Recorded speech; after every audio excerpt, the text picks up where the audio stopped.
to Media Studies. So you've logged on, you're looking around, you might feel a little overwhelmed. It's all normal, relax. I'm going to give you a tutorial today on how to navigate through the course.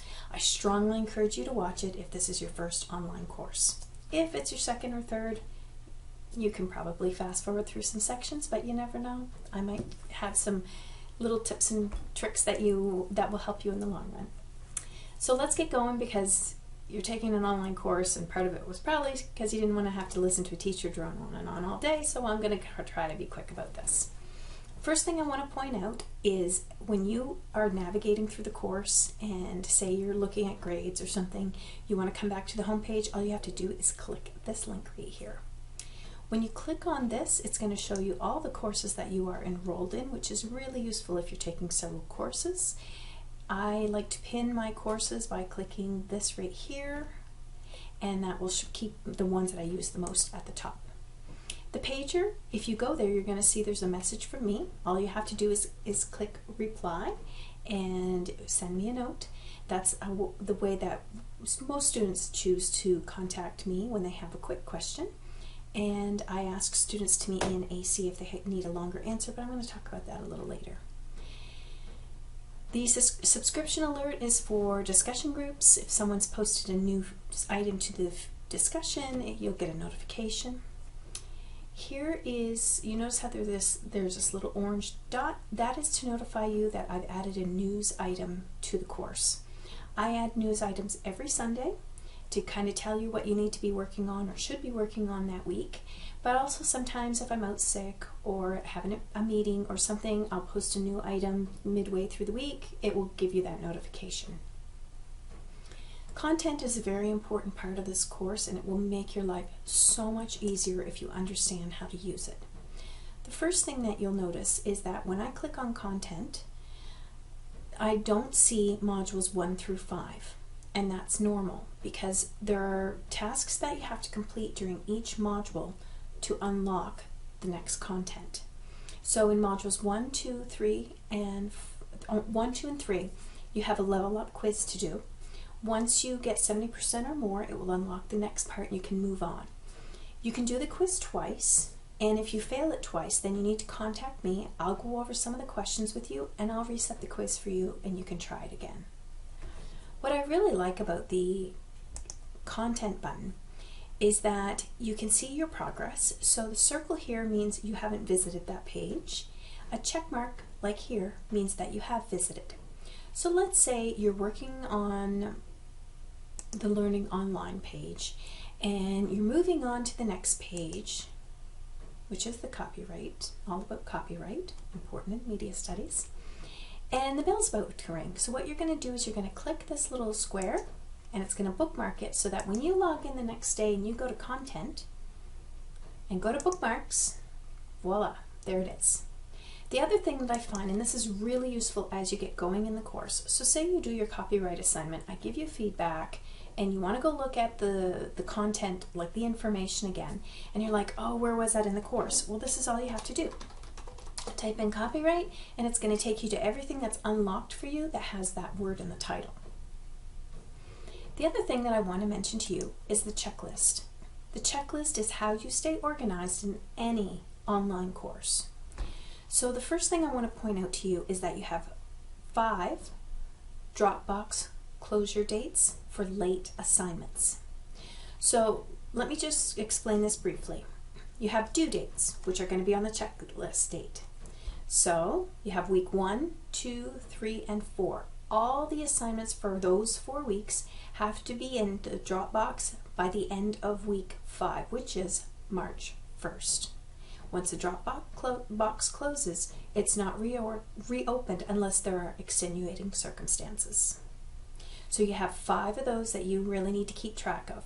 I send out reminders, I put them out in the newsfeed, but if you wait until week 5 to do assignments for weeks 1 through 4, you're going to find yourself very overwhelmed in a short period of time.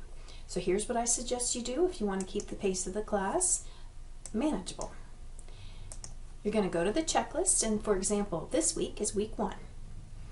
By Friday, January 31st, you should complete the Learner Information Survey on the nav bar. You should read all of the introduction, You should introduce yourself in the discussion forum. You need to complete the copyright and legal issues assignment, and you should follow the course on Twitter, though it's not mandatory, but I do post lots of stuff that students enjoy. So they're due January 31st. The world is not going to come to an end, fall apart, if it's not in the Dropbox by January 31st. However, if it is not in the Dropbox by March 1st, that is beyond the latest date that you can submit it, and the Dropbox will close and you'll receive a 0. So for March 1st, you have to have week 1, week 2, week 3, and week 4 passed in by March 1st. These dates are just a guideline to keep you on track and keep the pace of the class so that you're actually comfortable. Because if you keep with the checklist, this class will not be a problem for you. The next thing I want to talk about are the discussions. Throughout each unit, and especially at the beginning of the course, we have a lot of discussions that you have to do. So, for example, the first thing I want you to do is to introduce yourself. So what you're going to do, you're going to see I have a post here. You're going to start a new thread. You're going to write your name at the top, and then you write your content, and then when you're done, you're going to click post. If you want to add an attachment, maybe you have a picture of your favorite dog, I don't know, you click add attachment and you'll find it on your computer and upload it. Your locker is just for storage of documents. It's really handy if you're working from home and you want to add a file and then you want to work on it at home, then you just add it as you need it. You can add it from any computer, anywhere across the world. Grades. So this is, you've put something in the Dropbox, and, oh, I haven't talked about the Dropbox. How about I back up here? The Dropbox, as you'll notice, has the title of the assignment, which you can click and add the file here. It's also found within the content.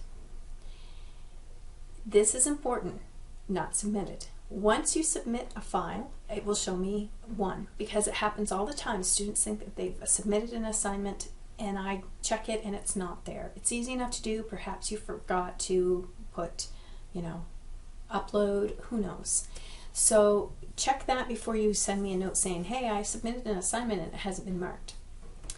You'll get your mark here for the assignment.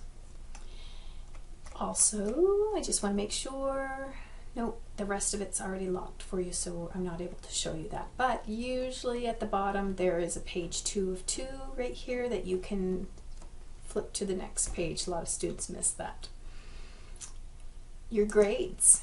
That is where you're going to see your grade for my course. Your current grade is calculated based on assignments due each Friday. So you have 3 assignments that are due. Your current grade is going to show you what your mark is based on that, just those assignments. And if you click on this link, it will show you what the mark is calculated out. Right now it says 0 because I don't have anything in current grades. We don't have anything due today, but I will, once you click on that, you'll see as we complete assignments, they're going to show up there. So here are your assignments. Here's what they're worth on your overall mark.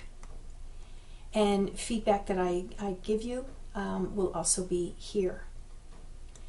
The glossary is something that you can use for terms that we might use in class, that you, instead of having to look them up, you can take a look at that.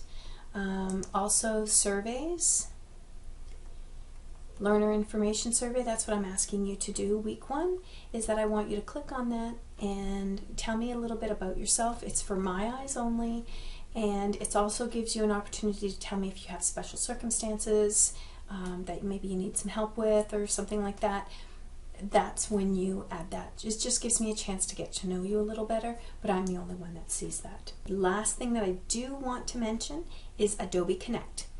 So if you go to the home page and you click on my picture, you're going to find my information. I'm located here at the Woodstock Education Center. These are my hours. I do take lunch from 11:50 to 12:50 every day. Here is AC. Now, AC is where we meet to talk. So say you have a question that requires a longer answer. What you need to do is go to AC, and I'll meet you there. Just a second here, I'm going to change the view. So this is Adobe Connect, and it's where we meet to talk when we need longer answers to things, because some things are not just let me type it out. Sometimes you need a conversation if you're really having trouble. AC is always open, and what you'll see here is if I turn on my webcam, you'll see me, but I don't see you. So if you want, you can type down here, see? So you could come to AC, listen to the instructions, and type your answers. What I suggest you do is get headphones with a microphone and check with your school to see if they have any for you. And you could talk too. Some students aren't comfortable with that. I understand. Don't worry. But I strongly encourage you during the first week to come into AC, check it out. I'll give you a tour and show you what it's like. It's really not that intimidating. And I find students who come to AC are more comfortable when they have problems, and they're quicker to come to me when you have a question. So please, please, please take a moment, set up AC. The only other thing I want to show you in the course is my Twitter feed. So for example, there's a student from Moncton who was asked, there was a newspaper article about her, so I posted that on the Twitter feed. And anytime I find something interesting in media related to media studies, I post it, and there's lots out there. The other thing I want to show you at the very bottom is that you'll see the calendars there with due dates to help you. So I've talked longer than I wanted to talk. I wish you all the best of luck. Please don't hesitate to reach out and ask any questions, because I want to help and I want you to be successful. Good luck.